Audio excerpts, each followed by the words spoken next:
Hello and welcome to another Demon 212 VC review. Today I'm going to be taking a look at Fantasy Zone 2, The Tears of Opa Opa on the Sega Master System, which if you've never played it before, it's basically a shoot 'em up, and if you've got a classic controller, then it's probably going to be best that you use it, because while the game does play with the Wiimote, it's a little easier with the classic controller. Like most SMS games of late, they've been coming out and you've been able to change a few things, basic things like what button does what, so you can swap the 1 and 2 buttons around. You can also, I think, change the sound effects on that, but it's nothing too important. The whole point of the game, though, is the same as the last games, really. You've got to destroy all these bases type things, and then when you've destroyed them all, you can go on and fight the boss. 8 worlds overall, or 8 levels, however you want to class it. 8 bosses, basically, the simplest way to do it. And you can collect money and that to spend at the shop, which the shop's located in a different way on this one. Instead of falling down, the shop's in one of the areas, because you might have already noticed the warp things, and that's because each area isn't just one area anymore. It's more than one area. You have to warp between them to destroy all the bases across all the areas, and then hopefully you'll be able to find the shop like that. So yeah, I've got the standard stuff that's pretty much on the last game and that. So all I can afford at the moment is the big wings, which basically means I'll speed up, which is useful anyway.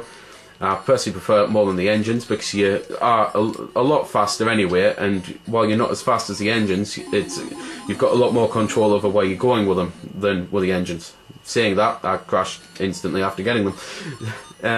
Musically and sound effects and that, pretty much bog standard SMS stuff, but I'll shut up for a little bit and let you have a little listen.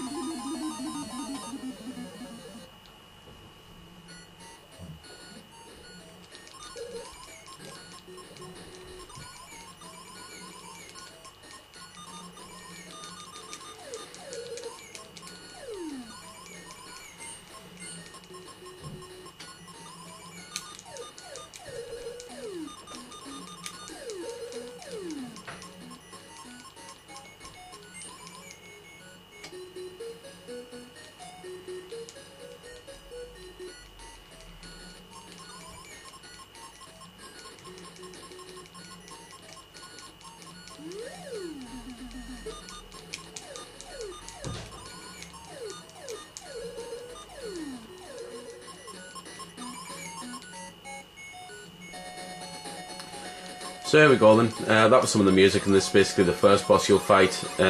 Probably going to die in seconds, because you really have to be able to concentrate while you're flying and avoid these logs and that, because obviously the logs pretty much kill you in case you hadn't worked it out. It's one of them things that, to be fair, I didn't work out straight away for the winter one and died.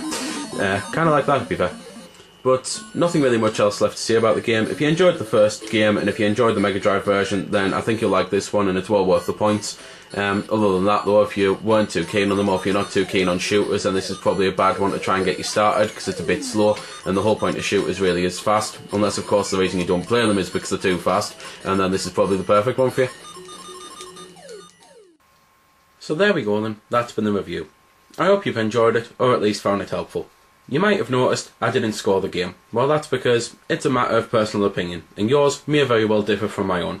I'm just here to show you a bit about the game. If you like it or not, well, that's up to you.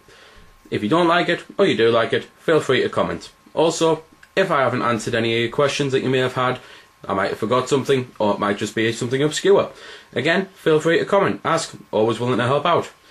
Otherwise, if you don't like commenting on YouTube, head over to www.vc-forums.com, where you can chat with me and a bunch of other lads who love the VC, the WiiWare, and hell, even a lot of other systems. We cater to pretty much everything. You can just go there, have a chat about a game, ask about some games, etc. So until next time, this has been Demon212, signing off.